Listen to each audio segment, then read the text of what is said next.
Hi my muddy people, welcome back. I'm Nat at Mud Magic and this is Mr. Bear. Thank you for joining us for another Freddie Mercury Kiln unload. He was meowing his head off, so I thought I'd bring him in to say hello so you could meet Mr. Bear. And then Joel's going to put him back inside. He's freaking out because he's never been down here before. So are you going to say hello to everyone?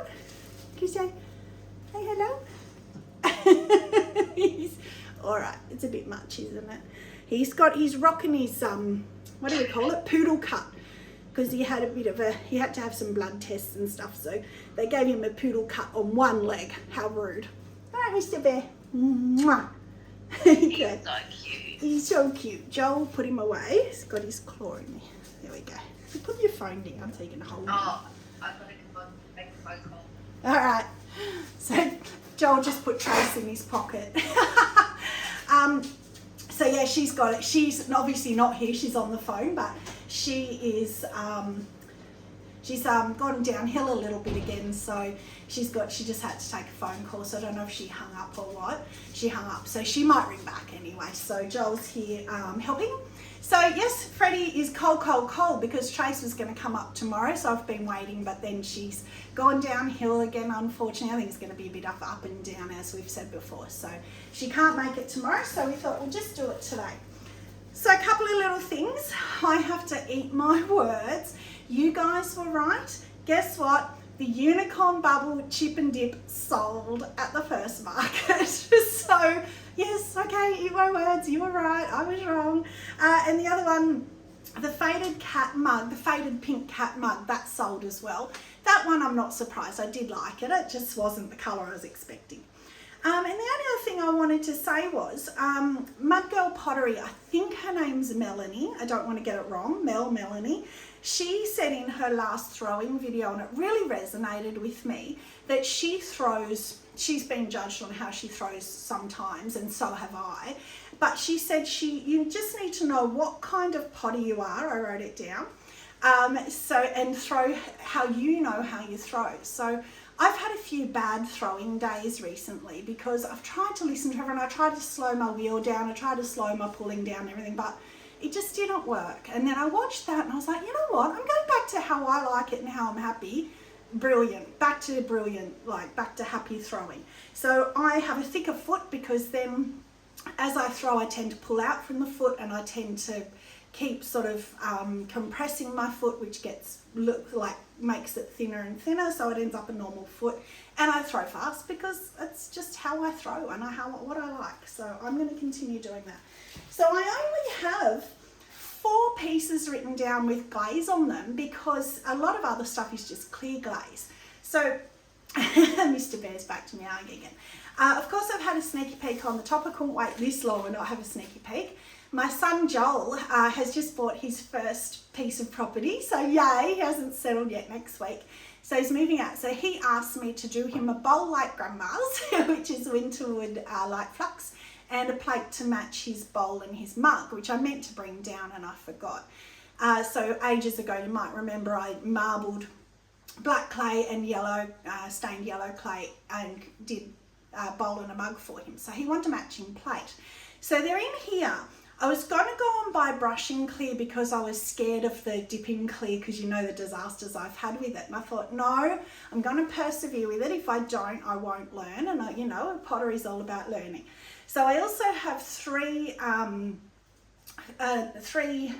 what are they called? Yarn bowls in here as well. And I think at least 2 of them have got the clear on. Joel's plate has got the clear. And I've also got down the very, very bottom a black clay white bubbled chip and dip again because the other one sold. And it's a custom order for a lady. So I'm really wanting to see that. But all of them I used the dipping clear, which I wasn't going to because the bottom one especially is a custom, but I did. So my prediction was going to be that one of them was going to have been too thin and be like that sandpaper again, but it's on the top and I've seen it and it's okay. The second one, I haven't seen the rest, but the second one I thought was going to be perfect. It was sort of like Goldilocks and the 3 Bears. And then the chip and dip was going to be too thick, so I'll see how they go. But with the chip and dip, I went to put it in the bucket and it looked like it was just going to fit, and it didn't, and it hit the sides. So then I had to keep rotating it, and then I had to try and sort of scoop it on and end up dribbly everywhere, and it was a disaster. So being a custom, she doesn't have a time frame, thank goodness, but you know, I might have to do it again. We'll see. But let's get into it. So, oh yeah, that too. Right, top shelf. 5. 6 just starting. So because I've got Joel's bowl on the top here, which is really great that he's here because he can see his pieces come out. Because his bowl's on the top, I've got 3 elements showing, so that's good. It's nice and a bit warmer than normal. So I'll get, you can probably see his bowl actually, so get it out. So he said to me that he wanted, that's exactly the same as Grandma's bowl. And he said to me he didn't like the drippies. And I said, well, if you want winterwood light flux, tough luck, it's going to drip. I can't stop that from happening. So he said, okay, so that will be his decision. He doesn't have to have it. It will sell easily if he doesn't like it. Drippies on the back are beautiful. The only problem I noticed, and this again will be up to him, beautiful all here, but here it didn't really flux. Oh, here. I don't know, it's like there's less flux there, but he may like that because he didn't want the drippy dribbles anyway. So what I can do is I can put more light flux just here, refire it, but that will make the rest run heaps, and it'll probably run off the back and it'll get heaps more drippy dribbles if I refire, as we've seen before. And all here where it hasn't dribbled, it will all definitely dribble. So that will be his decision because there's nothing wrong with it. It just didn't exactly do in that one spot what I thought. So Karen at Barehead Pottery said, check my elements because maybe I've got an element just out on that side. So when this is empty, I'm going to turn it back on for a little while and then open it and see if all the elements are red or not. So, do you like? You don't have to speak, you can just... I do like it, yeah. I actually don't mind that little bit that hasn't run. Oh good, then I don't have to refire it. Well, it doesn't make any difference to me, but I know you said you didn't really like the dribbles, although that's cool. Fine. That one how it goes zoom, zoom, zigzaggy. Yeah, so you've just got the little dribbles. So, yeah. Oh, well, that's good. I thought you might say that. I love it. I think it's gorgeous.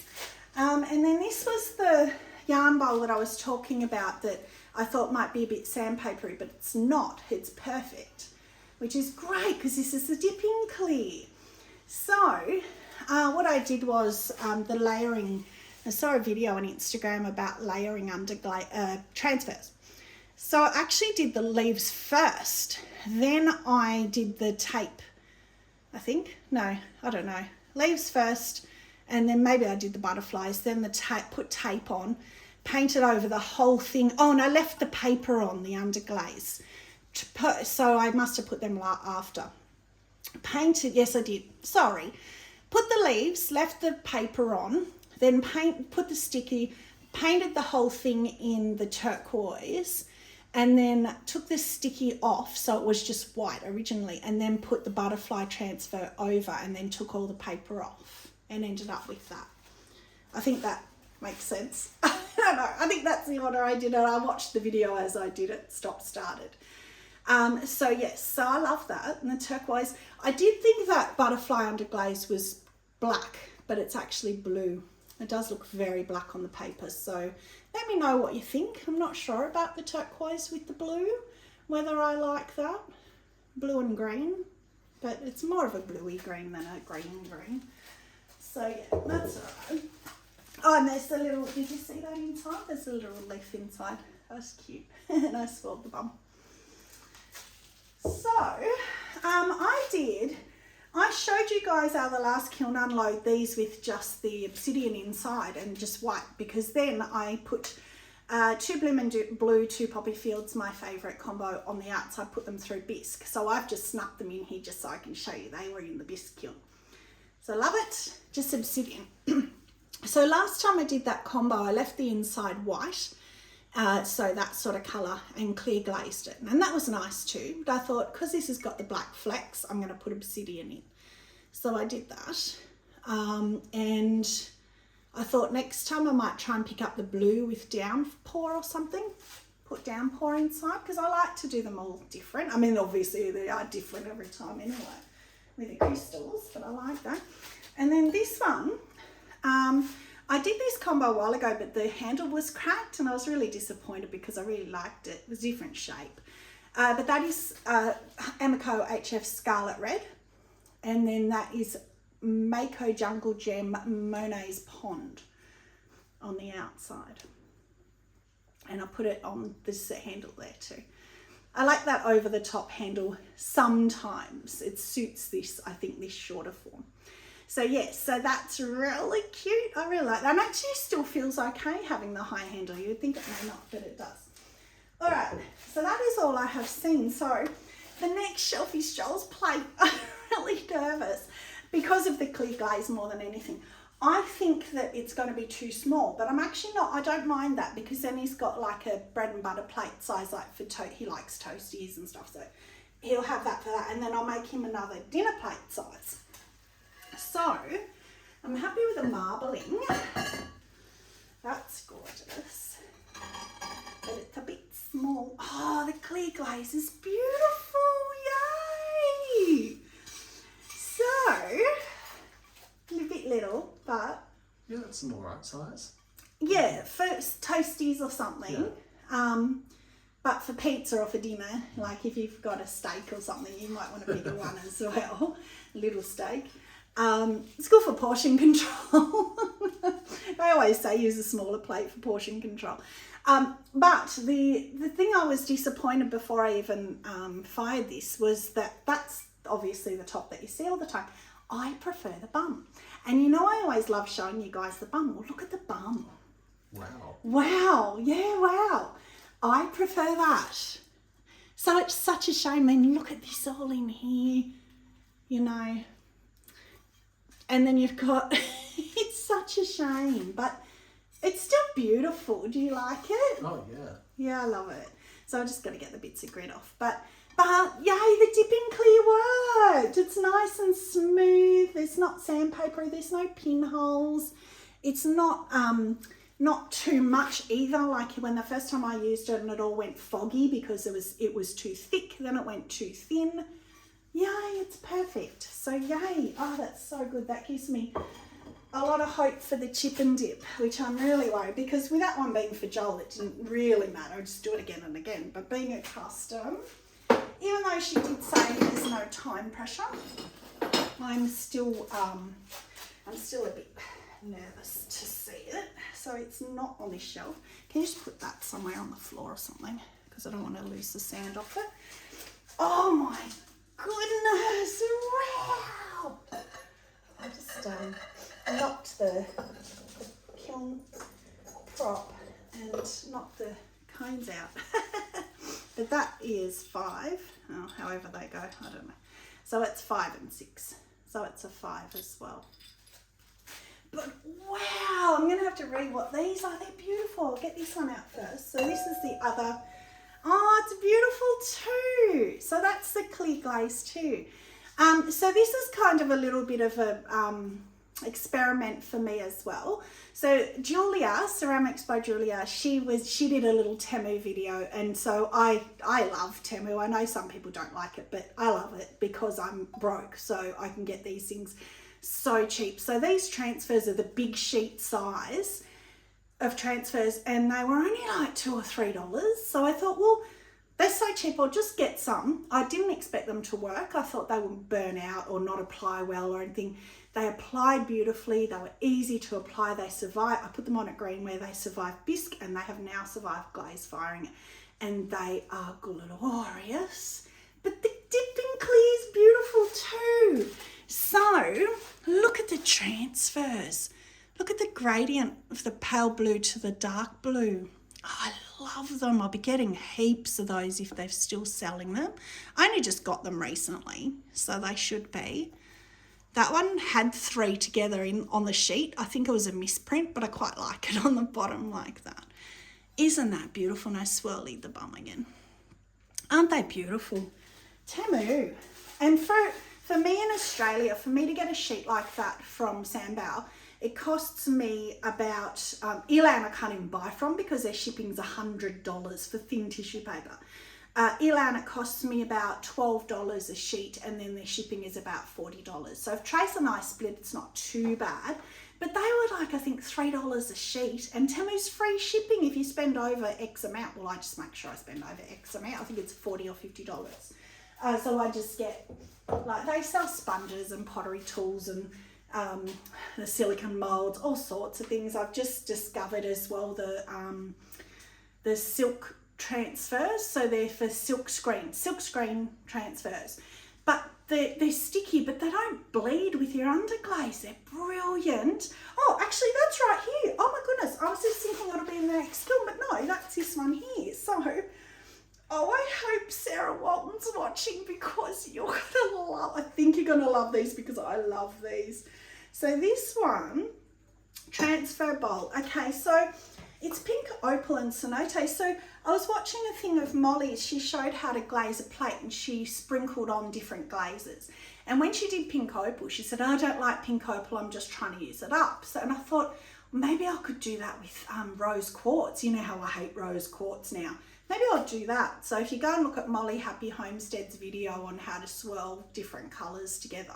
But it made me think of this bowl, because I love pink opal. Look at it.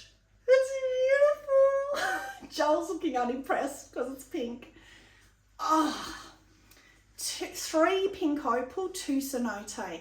Again, normally I would have done in the past 3 cenote, but Julia's taught me any crystal glazes, amaryllis, anything, I only do maximum 2. Sometimes she only does 1, because the crystals can be overpowering, and oh my God, I'm glad I did. Isn't it beautiful? So I was hoping that that would match in, and it has perfectly the colour with my underglaze. That's Amaco's, what's the colour of that underglaze? Oh, now I can't think of it. Turquoise, just straight turquoise. But isn't that gorgeous? I love that. It is a strong pink, and I can see why people would say they don't like it, but look at it here breaking under the cenote. That is stunning. I might have to keep that. But I realised, and these are their silk transfers, so they just so good. They're so crisp. And that's just one coat of Amaco's, whatever I just said. It's gone again. Oh my goodness. I just brushed it on with a brush and then peeled the silk transfer off. But I forgot to put clear on it, on this bottom part, so it's very rough. But when you pick a bowl up, you tend to pick it up from here, so I'll have to think about it. I probably will refire it with clear on, because it hasn't run, which is good. It's a tiny little dribble starting to go there. So if I refire it, it probably will run a bit as well. But yeah, I don't think I like that matte. I think I'd like it glossy better. Any thoughts? Another swirl. I was obviously in a swirl mood the day I trimmed all these. See how it's real matte, or whether it'd be prettier shiny. I think it will be better with the glaze. The shiny, same. I think I will. Because I think I want to keep that. It's actually not too heavy for me as well. I really want to put it up here. I'm going to make the effort to move things, because, oh, that is glorious colour. Turquoise underglaze, it just came back to me. And this one too, Sarah. And I think even Lisa Finkel at Finkel Pottery will like this. I know she's not big on pink, but she does this sort of combos a lot. Oh, my lotus bowl shape. I think I even like that even more than the last one. It is beautiful. So Lisa said in her last unload, if ever I say river birch, it's 2 honey flux and 1 river birch, because she's the same as me. She doesn't like a lot of the brown. So that's what I do as well. 2 honey flux, 1 river birch, but I call it river birch because it's too much crystals. That is perfect. Perfect, perfect, perfect. And what is over the top would be chum plum. That's all it is. Is that right? Can that be right? Yeah, that is just chum plum. Oh, because you're getting this, making it look like it's got a little bit of greenness to it. Like here is actually the the river birch brown crystals are kind of making it look like a bit like amaryllis. Like, look here. That's just the river birch poking through. Oh, wow.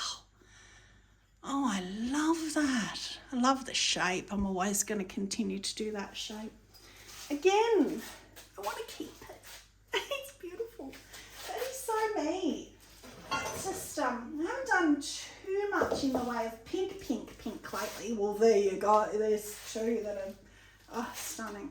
Right, last shelf, which is the chip and dip. Oh, so nervous. I really think it's going to be milky from too much glaze, or at least got runs and dribbles of glaze from how I had to do it, which was operator error, not glaze error. Oh no. Oh no.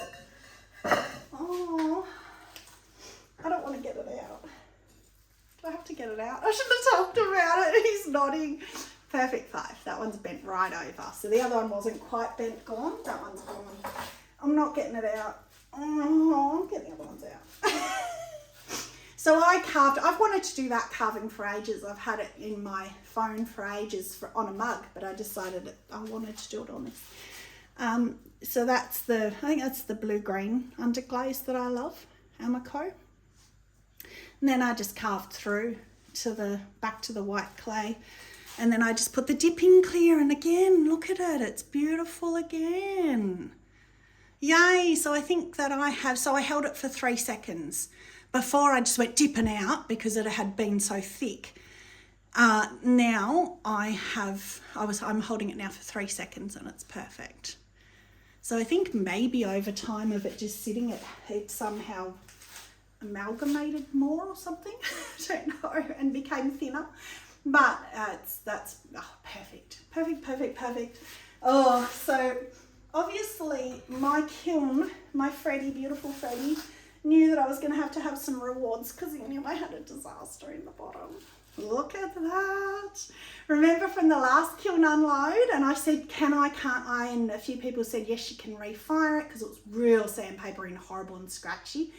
Perfect. However, I did cheat with this one. This is mixing clear. It's the only brushing clear I have at the moment. So it's mixing clear. So I did the dipping of the Sahara Zinc Free Clear and it was horrible. It was way too thin. So instead of dipping it again, because I wasn't sure about re-dipping and didn't have any brushing, I just used the mixing clear and it's gorgeous now. Look at how shiny. And I'm still so super proud of that hand painting that I did. So I drew it and then painted it. And I did the same with the carving on that yarn bowl that you can see over there. That one there. I drew it first and then carved it. So I think that I'm going to have to get just a small, I think you call it the pint, just a small thing of the brushing clear, because for things like, not like that I could dip, but for things like this where I want to butt it up to this glaze but I don't want to go over the top, I think the brushing clear will be good. So I think I will still invest in some more of the brushing clear. Now, is there anything else I can talk about to put this off? Anything we can talk about? We'll talk about the weekend. What's going on the weekend? All right, let's do it. Oh, I don't want to get it out. Oh, you're laughing at my agony.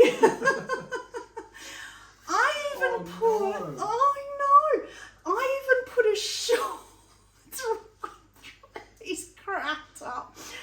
I even put up a short of this bubbling because I was so proud of it before I put the clear on. Funnily enough, the clear application is quite good. It's not, it's got patchy bits, but for what it went through. And actually, maybe that's what's caused it to crack so badly, because it did bash the sides of the bucket and it was just a nightmare. It was bisqued, but I think I probably put stress fractures in it without realising. Yeah, and see, that's quite sandpapery there, where it would have been thin where it broke on the rim, and it's, yeah. So that's actually gone a bit sort of browny here, and it's thin here. Actually, that's chipped as well. I probably did that on the bucket too. So, you know how we talk about about S cracks in pottery. That has to be a Guinness Book of Records for the biggest S crack ever. I can actually see camera through that. I would like to challenge anybody to beat my S crack if you have a big one. Because normally they're like a little S here. They're only a fine crack. They definitely don't go through the whole thickness. Well, you know, but if you can look past that, look at the bubbling. If you can stop looking at the crack for half a second. Look at the bubbling. I was so happy with it. Look in here.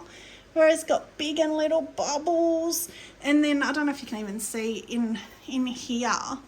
No, you can't really see with the shadows, but the bubbles sort of, they went on here, but then they ran down, or they widened. So they gave this kind of throaty, kind of long bubble down in here.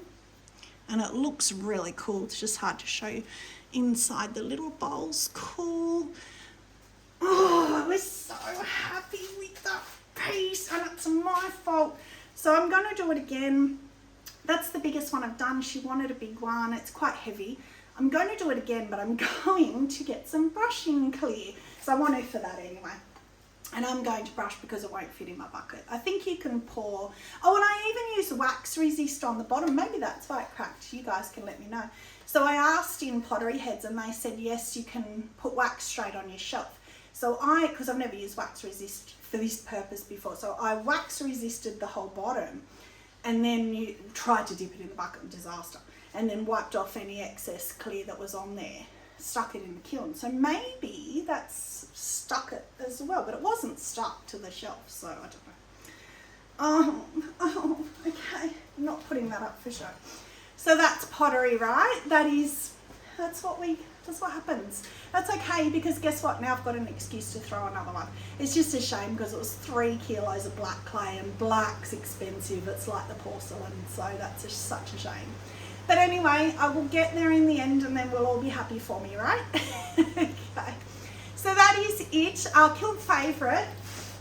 It's hard to pick. I think I'll go with this one because that one has to get the clear over it. But I'm also really happy with Joel's because, you know, if your kids ask you to make pottery, it just makes me so happy that he wants me to do that for him. So that's beautiful.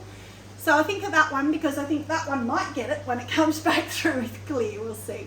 Okay, so that's it. So thank you very much for watching. Stay muddy and have a magic day. Bye.